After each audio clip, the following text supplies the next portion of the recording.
je le savais qu'un jour ça allait arriver. 6ix9ine qui s'en prend à Bobby Shmurda, un rappeur aussi de New York. Je ne vais pas que vous parler de ça, je vais aussi vous parler de ce qui s'est passé récemment avec Jada Pinkett Smith. Pour quelles raisons Will Smith était entêté, Tupac était entêté. Et pour finir, je vais vous parler de French Montana, plus précisément son chauffeur qui s'est fait braquer. Mais avant de commencer cette vidéo, les gars, le petit commentaire du jour. Ça fait longtemps que je ne l'ai pas fait. Alors, c'est un commentaire de Zorko qui dit « Blacky, pourrais-tu nous dire, tu utilises quel micro pour tes vidéos? Ça aiderait beaucoup tes abonnés qui veulent se lancer sur YouTube. » Ouais, il y a beaucoup de personnes qui veulent se lancer sur YouTube, qui ne connaissent pas forcément quelle caméra, quel micro, etc. Donc, moi, je vais vous dire ce que j'ai. C'est pas forcément des appareils haut de gamme. Moi, j'ai un Blue Yeti. Voilà, le Blue Yeti Silver qui est comme ça. Vous avez plusieurs couleurs, c'est pas le plus beau. Le plus beau pour moi, c'est celui qui est en noir et celui qui est noir doré. Filtre anti-pop. Donc ça, comme tu as pu le voir, c'est un micro qui fonctionne que en USB. Si tu veux te lancer sur YouTube et que tu veux faire des vidéos avec tes potes ou bien des vidéos micro-trottoirs ou bien pas seulement sur YouTube, par exemple, si tu fais des conférences dans une entreprise ou bien à la fac, tu as besoin d'enregistrer ce que le prof dit, bah, vous avez ce micro-là que j'ai. C'est un micro de chez Sony. Bon, j'ai plus la référence. Pour ce qui est du micro Blue Yeti, je vous ai pas dit le prix. Je l'ai payé 150 €. Et le petit Sony, là, 200 €. Là, quand je te parle, c'est le son du Blue Yeti. Et là, c'est le son du micro qui est juste là. D'ailleurs, si vous entendez des petits bruits, etc. avec ce micro, c'est normal. C'est à cause de mes chaînes, ça tapote avec le micro. Donc voilà, j'espère que ma réponse te fera plaisir, Zorko. Donc sans plus tarder, let's go pour les news. Pour quelle raison 6ix9ine s'attaque à Bobby Shmurda? Bobby Shmurda, il est tranquille dans son coin, il prépare son retour, il prépare ses feats, il profite de la liberté, il attaque personne. Alors pourquoi 6ix9ine s'attaque à lui? Eh bien, c'est à cause de la signature de Bobby Shmurda chez Roc Nation. Bobby, il a signé mercredi. 6ix9ine explique que les rappeurs adorent se moquer de lui, le critiquer parce qu'il a collaboré avec la police, alors que la présidente de la structure Roc Nation, Desiree Perez, elle a été arrêtée pour trafic de drogue dans les débuts des années 2000, qui est une ancienne informatrice de la justice américaine. Comment elle a collaboré avec la justice? Eh bien, elle avait accepté d'enregistrer des conversations de plusieurs trafiquants de drogue à leur insu. Du coup, ils ont été arrêtés. Elle a obtenu une grâce présidentielle grâce à Donald Trump début 2021. Vous vous rappelez, c'est quand Donald Trump a fait sortir Kodak Black de prison et a aussi évité Lil Wayne d'aller en prison. C'est ça que 6ix9ine veut faire comprendre.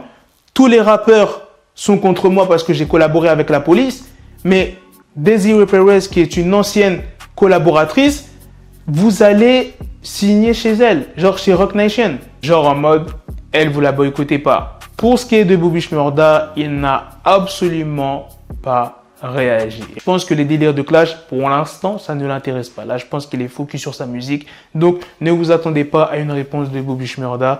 Mais je le savais quand Bobby allait sortir. 6ix9ine, un jour ou l'autre, allait sortir une pique. Parce que tout le monde disait que ouais, Bobby est de retour, c'est le king de New York. Vous savez très bien que 6ix9ine adore dire qu'il est le king de New York. Donc, quand on dit qu'un autre rappeur est le king de New York, bah, 6ix9ine, il va essayer de trouver des faux, des petites failles pour attaquer ce rappeur-là. Et voilà, je pense que c'est ce qu'il a fait là actuellement. Bon, après, c'est pas un pic hyper méchant, mais c'est quand même un petit pic. Maintenant, passons à la deuxième news sur Jada Pinkett Smith.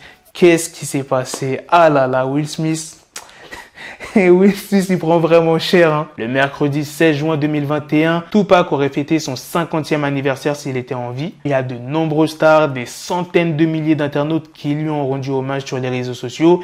Et parmi ces stars-là, il y a Jada Pinkett Smith. Elle a partagé sur ses réseaux un très rare poème de Tupac intitulé Lost Souls, qui veut dire âme perdue. En légende, elle dit « J'ai remonté le temps au fil des ans. Pac m'a écrit de nombreuses lettres et de nombreux poèmes et je ne pense pas que celui-ci n'ait jamais été publié. Honnêtement, il avait un son appelé Lost Soul sur la bande originale de Gone Without It, mais je pense que ceci est le concept original de la musique puisqu'il l'a directement écrit. Je pense lorsqu'il était à Riker Island, pour ceux qui ne savent pas, c'est une prison de New York, et je me suis dit qu'il ne le prendrait pas mal si je partageais ça avec vous les gars. Et là tu te demandes, pourquoi Will Smith était entêté alors? Ça ne le concerne pas. Jada, elle a juste partagé un poème de Tupac qui date.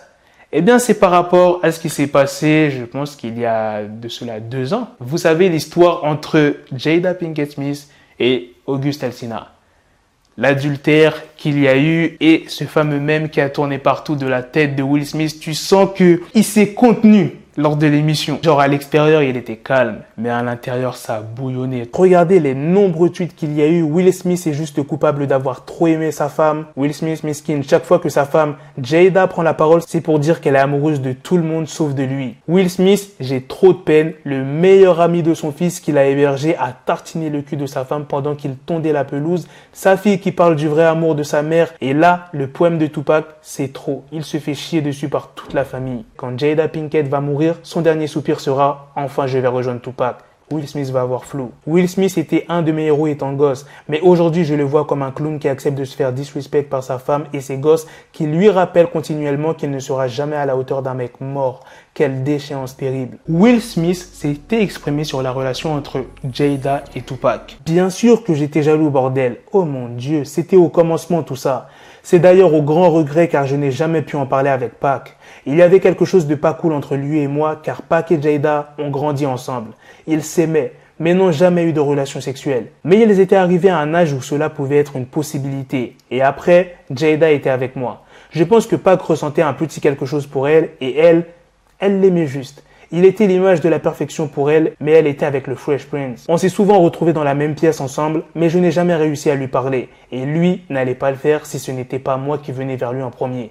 J'étais ce gentil rappeur venu de Philly, et lui, c'était Pac. J'étais profondément peu confiant et à cette époque, je n'étais pas suffisamment un homme pour gérer cette relation. Comment peut-il en être sûr que Jada n'a pas eu de relation sexuelle avec Tupac?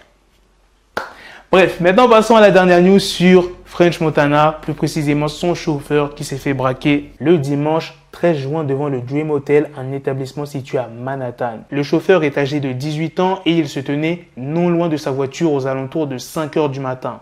Il y a deux hommes cagoulés qui se sont approchés de lui avant de commencer à le frapper. Le jeune homme portait une montre Richard Mille d'une valeur de 300 000 $ et une chaîne cubaine en or d'environ 40 000 $. Il aurait refusé de donner ses bijoux, mais il y a l'un des agresseurs qui aurait tiré au sol avec une arme à feu pour pousser le chauffeur à donner toutes ses chaînes. Après le vol, les deux hommes ont pris la fuite et jusqu'à maintenant, ils sont toujours en cavale. Voilà les gars, c'est la fin de cette news sur le chauffeur de French Montana qui s'est fait braquer. C'est aussi la fin de cette vidéo. Dites-moi dans les commentaires qu'est-ce que vous en pensez de toutes ces news. De la news sur 6ix9ine qui a lâché un petit pic à Bobby Shmurda, de la deuxième news sur Jada qui a lâché un poème de Tupac et la dernière news sur French Montana. Sur ce, on se donne rendez-vous très prochainement pour d'autres vidéos news. Prenez soin de vous la famille. Peace. Got the bezel, had to switch my schedule. On my dick, she like a Lego, never Lego. Him, I stuck up on me, so I call it Velcro. Till I need my dinero pendejo.